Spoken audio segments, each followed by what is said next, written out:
Shalom. First and foremost, I want to give all praises, honor, and glory unto Yahweh by Shemel Shai. Double honor to the elders and the apostles of Great Millstone. Peace and salutations to the Akim after teaching in truth and sincerity. This is Tasha Raquah Amath of the GMS Dallas camp. Just coming at you with a quick lesson. I was listening to Elder Malcolm yesterday, and he went in on a beautiful segment, just going into wisdom. And that's one of my favorite topics. Because wisdom and knowledge shall be the stability of thy times, and strength of salvation, as it says in Isaiah chapter 33, verse 6. So I was going to do a segue lesson, because he went in on it, going into that Proverbs 3. I'm just going to add a couple more points to it. Lord's will is edifying to the elect. But without further ado,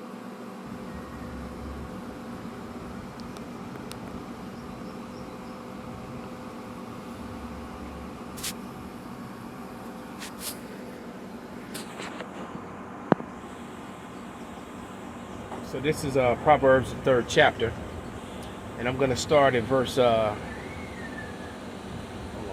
12. And it reads,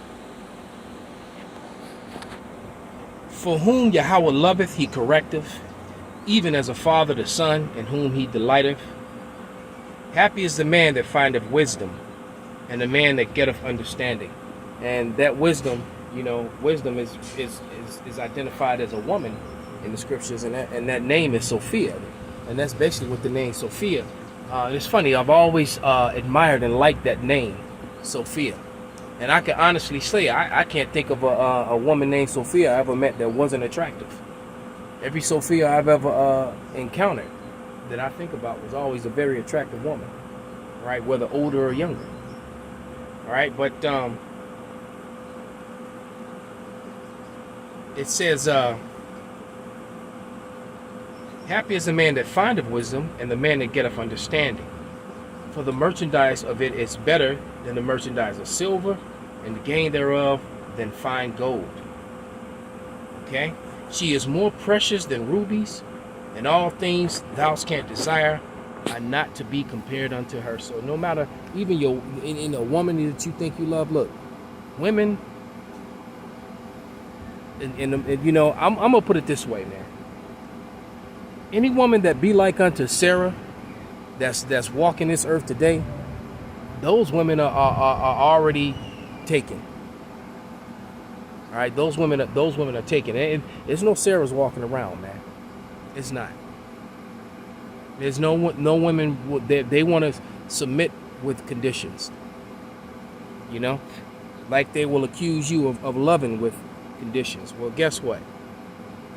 We're under the conditions of the Lord, the law, and the women have to be under the conditions of us. All right, point blank, period, man. And as long as you aren't going off according to the scriptures and dealing with your woman, then you're not going off. But dealing with the scriptures with your woman is not enough for the actual, for your woman in most cases. So my advice to younger brothers that just desire to be with women, is to seek Sophia first, man. Seek this wisdom, all right? And Sophia will never break your heart. Sophia will never cheat on you. Sophia will never betray you. Sophia will never treat you wrong, backtalk you, be confrontational with you on almost every subject and everything you talk about. Sophia's not going to do those things, man. All right? Sophia's not going to bring in the air by another man. It's not going to happen. Sophia's not going to take you to family court, man. Matter of fact, Sophia will keep you out of family court. All right? You be wise about it. Okay? Let's go to verse 16, and it reads, "Length of days is in her right hand, and in her left hand riches and honor." Because what if we stay to this course that Yahweh has put us on, if we be of the elect, The riches and the wealth that we're going to get are going to be um, unsearchable, unthinkable. It's going to be so great and so far above everything that you know, man. That you think you know. All right. Her ways are the ways of pleasantness, and all her paths are peace. She is a tree of life to them that lay hold upon her, and happy is everyone that retaineth her. The Lord, or Yahweh, by wisdom has founded the earth. By understanding he hath established the heavens. By his knowledge the depths are broken up, and the clouds drop the dew. My son, let not them depart from thine eyes. Keep sound wisdom and discretion. And we're going to need that in these last and final days, these last and final hours, the last and final moments of this kingdom. Because this is a crazy and corrupt kingdom. And I'm going to, go into the conversation that I was listening to two lawyers talk about. And so, like, if I cut that short by a couple seconds, but just going into that wisdom they was talking about, because wisdom is like unto a woman, but wisdom is something that is desired, that kings desired wisdom, to help them reign, and one king that acquired wisdom, I said acquired wisdom, was wisdom of Solomon. Was Solomon, as it says in Wisdom of Solomon. And I'll go to Wisdom of Solomon 7, just starting off. This whole book is meat. It's delicious and sweet to the tongue because of the wisdom of Solomon, but because of wisdom that dwelt in the midst of him also. But where to start? This is Wisdom of Solomon, chapter 7. I'll start at verse 22, and try my best to get the full meat off the bone. It says, "For wisdom, which is the worker of all things, taught me. For in her is understanding." For in her is an understanding spirit, holy, one only. One only, manifold, subtile, lively, clear,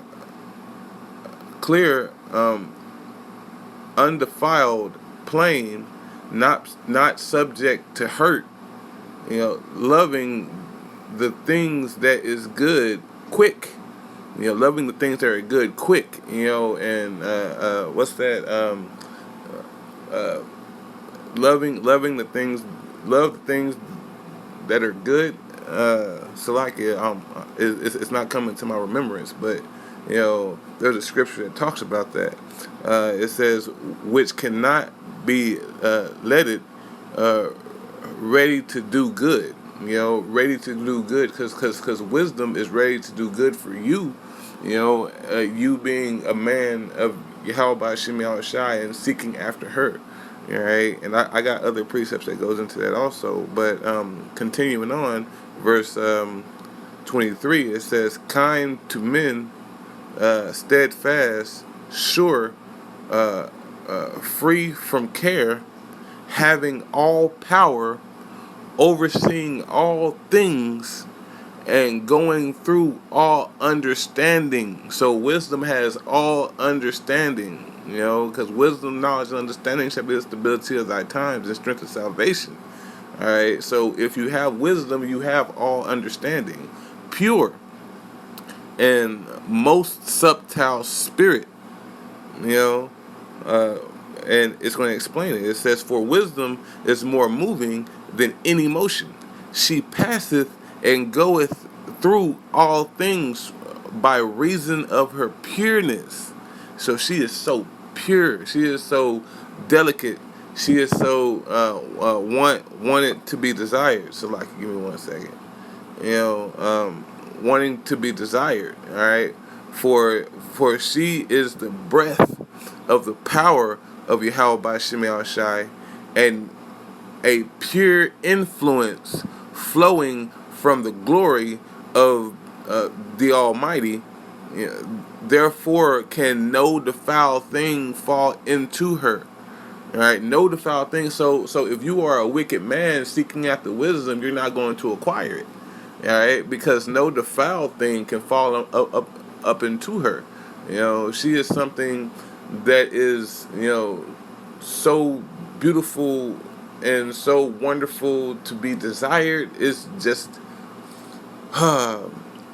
I'm just going to jump to the next chapter. This is Wisdom of Solomon, chapter 8. I'm going to start at verse 1. This is Solomon.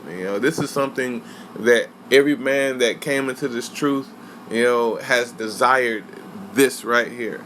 It says, wisdom searcheth from one end to another mightily, and sweetly doeth she order all things, because she puts order into your life, and that order comes from Yahweh by Shem Shai. We just read in 7 that she is the train of the garment of Yahweh by Shem Shai. So her being so close to something so pure, and her knowing all the understanding and all the wisdom, she's going to set your life in order. All right.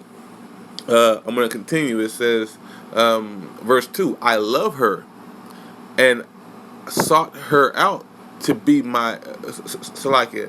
I love her and sought her out from my youth. Us coming into this truth, we had to we were young men physically, but spiritually we came in as babes. All right. So it says, I love her, I sought her out from my youth.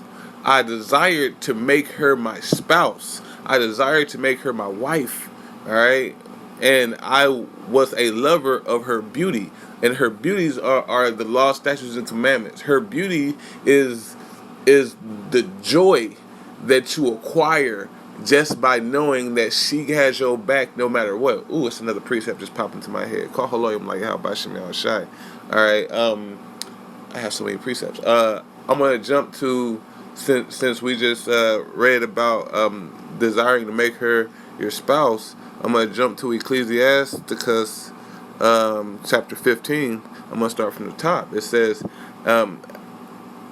he that feareth Yahweh by Shem Shai will do good, and he that hath knowledge of the law shall obtain her. All right. Verse 2, it says, and as a mother shall she meet him and receive him as a wife married of a virgin. All right. So as a mother, she will meet you. All right. So she will nurture you. She will nurture you, man. And then she's going to, okay, after she takes you through crooked ways, as it says in Ecclesiasticus 4:17, I'll pull that next. She's going to take you through those crooked ways and prove you, for you to be worthy enough to even acquire her. All right, and that's what a righteous woman does. A righteous woman is going to be in line, be in order. All right, she ain't gonna be talking back like the elder Malcolm said. You ain't gonna have to get physical or nothing with her, because she's going to understand that, okay, you're my head, but you have to go in a particular way. All right, and seeking out the wisdom is that particular way. All right, so I'll continue. Verse 3, it says, with the bread of understanding shall she feed him, and give him the water of wisdom to drink. Oh man, that's a all around meal right there, man. That's a joy to have wisdom and understanding. Wisdom's going to feed you with the understanding, and then give you the water to drink. Whenever Yahweh Shai was crucified and they pierced him in his side, what came out? Blood and water. All right, that was the spirit of wisdom mingled with his blood. That was, bro. Salakia, that's the spirit. Salakia. Verse 4, it says, he shall be stayed upon her, and shall not be moved, and shall rely upon her. All right, and shall not be confounded, because you cannot be confounded whenever you have tasted something so pure, whenever you have come into this understanding, all right, nothing can beguile you, nothing can turn you away. The only thing that can turn you away is if Yahweh by Shemiah Shai takes the spirit of wisdom off you. All right. So I'm going to continue on. I'll go to the Ecclesiasticus 4:17 to prove the earlier point on how she takes you through crooked ways. This is I'll start at 16. It says, "If a man commit himself unto her, he shall inherit her, and his generations shall hold her in possession." All right, and keyword generations. So if you acquire wisdom, your son's going to acquire wisdom because you're going to teach him, what you have learned, but you're going to teach him your ways. All right. So continuing on, it says, "For at first she will walk with him by crooked ways," proving you. All right, and bring fear and dread upon him. How about Shemiah Shai? He's a fearful power, right? All right, and what's that? Philippians chapter 2, verse 12. I'll pull that just to prove that point. Um, Philippians chapter 2, verse 12, it says, "Wherefore, my beloved, as ye have always obeyed, not in my presence only, but now much more in my absence, work out thine own salvation with fear and trembling." So wisdom is going to put that dread upon you, which is the fear of Yahweh Shemiah Shai. That's a whole lesson. That's a whole lesson. So like a little excited, because this is me. Oh, so like we was at Ecclesiastes 4 and 17. It says, "For at first she shall walk with him by crooked ways, and bring him, so like and bring fear and dread upon him, and torment him with her discipline to keep you in line." All right, whenever you go out, she gonna snap back. She gonna, hey, it's just like the law, cause the law is our schoolmaster. The law keeps us in line. All right. Continuing on, it says, "Until she may trust his soul and try him by her laws, the law, statutes, and commandments."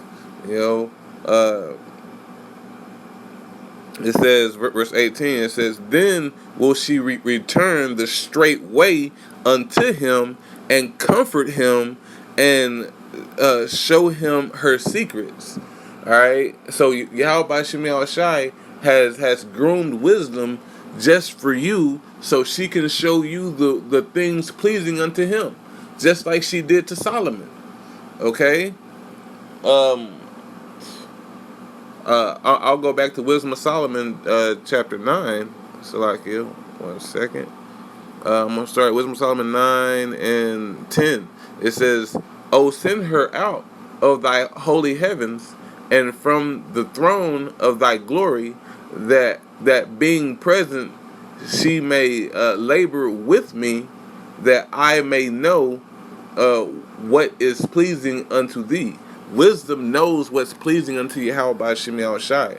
That's why it says in that Isaiah 33 and 6, "Wisdom and knowledge shall be the stability of thy times, and strength of salvation," because she knows what Yahweh by Shemiah Shai wants and desires, and she's going to give her secrets unto you.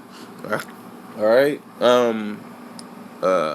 I'll go to Ecclesiasticus. I got two more, Baba Kushad. Bear with me. I'll go to Ecclesiastes chapter 24. I'll start at verse 8.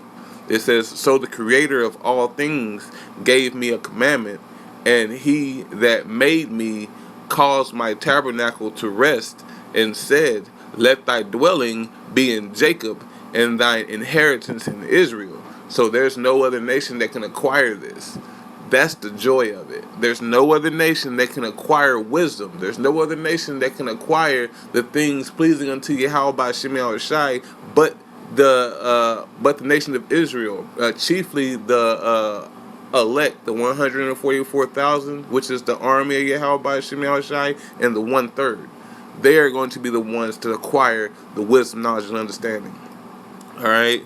I'll go to 9. It says, "He created me from the beginning, before the world, and I shall never fail." It says, "In the holy tabernacle I served before him," meaning Yahweh Shemel Shai, "and so was I established in Zion." That's just the point I wanted to prove, to understand that there's no other nation that can acquire this, as it says in Psalms 147 and 19. All right, he showeth his laws, loosely paraphrasing. He showeth his word unto Jacob, his statutes and commandments unto Israel. He hath not dealt so with any other nation. Okay, and I'll get this one last one, because Ecclesiasticus, or Sirach, very, very powerful book. Very, very powerful book. And this shows that we must seek wisdom, first and foremost. All right, as it says in the 15, she shall meet you as a mother, but be given unto you as a wife. All right, this is Sirach, chapter 51, verse 13. It says, "When I was yet young, or ever I went abroad, I desired wisdom openly in my prayer." All right, so he prayed for wisdom, as we pray for wisdom in these days. Okay, he says, I prayed for her before the temple, and will seek her out even to the end. Okay, we'll seek her out even into the end. All right. And so that means that he's going to go through his whole life, seeking out wisdom, the wisdom and knowledge, especially of the ancients. All right. And you can read about that in Sirach 44. All right.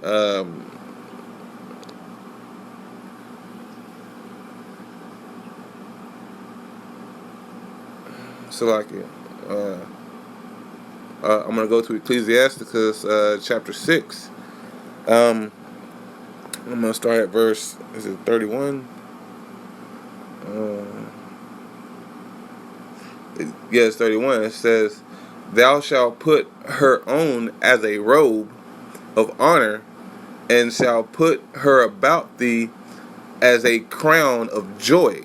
It says, "My son, if thou wilt, thou shalt be taught, and if thou wilt apply thy mind, thou shalt be prudent." All right. So, through the spirit and power of Yahweh Shemel Shai, wisdom was given for the elect, to dive into, to be married unto. All right, and wisdom should be your first wife before you even have an earthly wife, because if you have wisdom, you're going to know how to maneuver, especially in this life. All right, and it's just something. It's something to be desired, and the taste of this wine is the best ever. All right, so I didn't want to make this long at all. I got a little excited, Salakia, But with that, I want to give all praises, honor, and glory unto Yahweh by Shemel Shai. Double honors to the elders and the apostles at Great Millstone. Peace and salutations to the Akim out there on the four corners, teaching the truth and sincerity. Hey, Shalom.